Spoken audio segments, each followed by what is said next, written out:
नमस्कार मंडळी, तर स्वागत आहे तुमचं पुन्हा एकदा आपल्या नवीन कोऱ्या अशा व्लॉगमध्ये.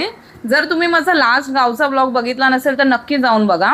शेतामध्ये शायनिंग मारून झाल्यानंतर म्हटलं थोडं काम पण करूयात. मग पातीपासून कांदा वेगळा केला आणि इथे आणून तो टाकला एकत्र आणि असं वाटलं खूपच काम केलं. मग निघाली भाच्यासोबत शेतात फिरायला आणि जाता जाता आम्हाला कोणाचं दर्शन झालं बघा.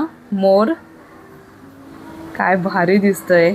मग शेतात पोचल्यावर इथे बघा फरसबीच्या शेंगा लावल्यात भाजीसाठी उन्हाळ्यात. आणि ह्या बिटाची साईज बघा, 2 लोकांचे हिमोग्लोबिनचं काम एका बिटातच होत असतंय. आणि हे बघा, हे कांद्याचं बी आहे जे आपण मगाशी कांदे बघितले त्याची रोपं ह्याच्यापासून बनतात. आणि कलिंगड बघा काय साईज आहे आणि काय हिरवगार आहे. आणि या कलिंगडाच्या शेतात मध्ये झेंडूची फुलं का लावतात मला सांगा बरं. आणि सूर्य मावळताना असा तर गावीच दिसू शकतो. विहिरीत पाणी बघा उन्हाळ्यात किती असतं, तरी अजून आटेल विहीर.